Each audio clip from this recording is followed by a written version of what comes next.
The NFL is in full offseason mode now, and with the offseason coming up, trades are bound to happen and what-if scenarios are bound to happen as well. In today's video, we will be discussing great players going to teams that would be extremely fun to watch, and why they would be such a great fit for the traded team. In no way do I think these trades actually happen, because the Chiefs wouldn't trade Patrick Mahomes and the Ravens wouldn't trade Lamar Jackson. But before we get started though, make sure to like the video and subscribe to the channel, as all support is very much appreciated. Now with that being said, let's begin. The first dream trade would be to send Tyreek Hill to the Ravens, and this is pretty obvious as to why it would be so fun to watch. Although the Ravens lost in their first playoff game to the Titans, they had an unbelievable season with their second-year MVP quarterback in Lamar Jackson. This offense, aside from Mark Ingram, would be a track team, as they would have Lamar, Tyreek, and Hollywood Brown all on the field at the same time. To say the least, this would cause nightmares for defensive coordinator, because not only would they have to worry about both Tyreek and Hollywood taking the top off of the defense at any given time, but they would have to worry about Lamar running for 10 or 15 yards every play as well. Oh, and by the way, they still would have Mark Andrews, who ran a 4.67 40 at the combine at over 255 pounds. Defensive coordinators would have to worry about Hollywood or Tyreek beating them over the top, but the Ravens could then have Mark Ingram pound the rock and get to the second level nearly every play. Tyreek on the Ravens would be a scary thing to watch and cause serious problems.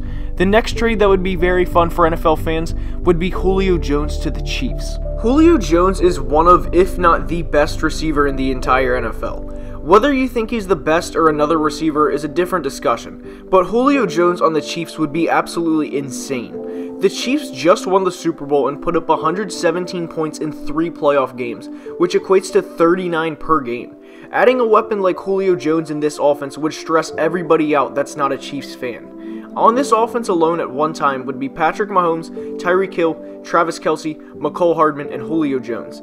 Defenses would have to pick their poison and pray their pass rush gets to Patrick in time, and even then it might not be quick enough. Both Tyreek and Hardman run in the 4.2s, and Julio probably isn't too far behind them at 6'3", 225 pounds.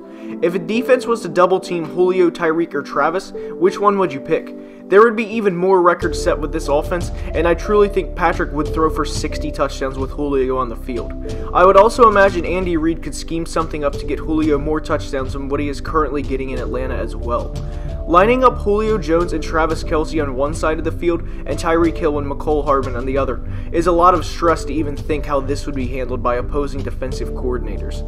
The next NFL trade that would be very fun for NFL fans to watch would be if the Rams traded Aaron Donald to the 49ers. Just to clear things up before anyone dislikes this video or comments anything, these are all hypotheticals and would be fun to watch for opposing NFL fans. Obviously, the Rams would not trade Aaron Donald to the 49ers in any real-life circumstance.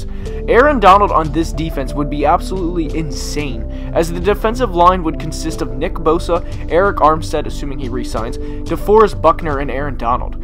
Good luck to any opposing offense trying to block them, because nearly all of them can wreck a game plan at any given time, and especially Donald, who is a 2-time Defensive Player of the Year award winner.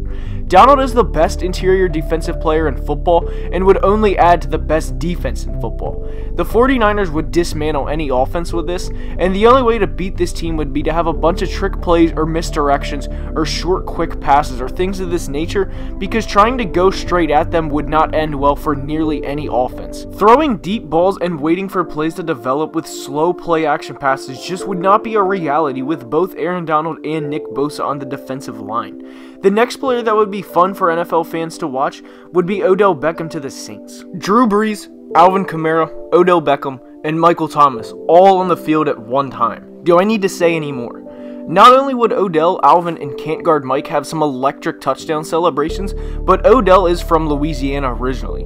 For him to go home and play in the boot for a chance at a last Super Bowl run for Drew Brees would be insanely fun to watch as a neutral NFL fan. Odell went to high school at Isidore Newman High School in New Orleans, which was the same high school both Eli and Peyton Manning went to, and of course then Odell went to LSU for college. Odell and Michael Thomas on the same field at once would be very tough to defend against, and as long as your team wasn't playing the Saints, it would be fun to watch and see how they would scheme both Odell and Mike Thomas targets. Both receivers over the course of a season having 100 catches wouldn't be out of the question, and neither would a Super Bowl title. The next player that would be fun for NFL fans to watch would be Saquon Barkley to the Cowboys. This is a bit of a throwback here, but if the Cowboys ran the wishbone with both Saquon and Ezekiel Elliott in the backfield behind the Cowboys offensive line, to say the least, it would be dangerous regardless of who they have at quarterback. Defenses would constantly have to worry about which back would be getting the football, and this would be very fun to watch play out. Both Zeke and Saquon would be competing against each other in a good way to push each other, not in a competing against a negative way, and to say these two would each have 1,000 rushing yards in this offense would be 100% feasible. These two in this offense would wear down defenses over the course of a game, and by the end of nearly every game, most defenses would be completely gassed trying to tackle both Zeke and Saquon every play, and would be a nightmare to defend even if the defense knew what was coming. The final player that would be fun to watch for NFL fans would be Larry Fitzgerald to the Packers. Larry Fitzgerald is 36 and will turn 37 by the time season starts, and he has 0 Super Bowl rings. No offense to Kyler Murray, because I think he'll be a great quarterback in the NFL, but I don't think the Cardinals are going to win the Super Bowl in 2020. The Packers just went to the NFC Championship game without a real number 2 receiving option. Insert Larry Fitzgerald to this offense with Aaron Rodgers trying to get a second ring and to get Larry his first, and it would be very fun to watch from a legacy standpoint. Larry will be a lifetime Cardinal at this point more than likely, but to go watch him ring chase and put the cherry on top for what is undoubtedly one of the best receiving careers ever, and this would be a perfect fit if it happened like this and if Larry went on top with a Lombardi trophy. Larry is one of the players that deserves a ring and more than likely will not get one in his career, and will unfortunately probably go down as one of the best players ever to not win a ring. Anyway, that's all I have for today's video. Some other candidates to get traded were Adam Thielen to the Patriots, or Stephon Diggs for that matter. Both players would be awesome in New England. And Mike Evans to the Bills so Josh Allen could throw him endless jump balls. Anyways, that's all I have for today's video. I hope you enjoyed, and if you're still watching, I appreciate the time out of your day. Thank you for watching, and have a great day.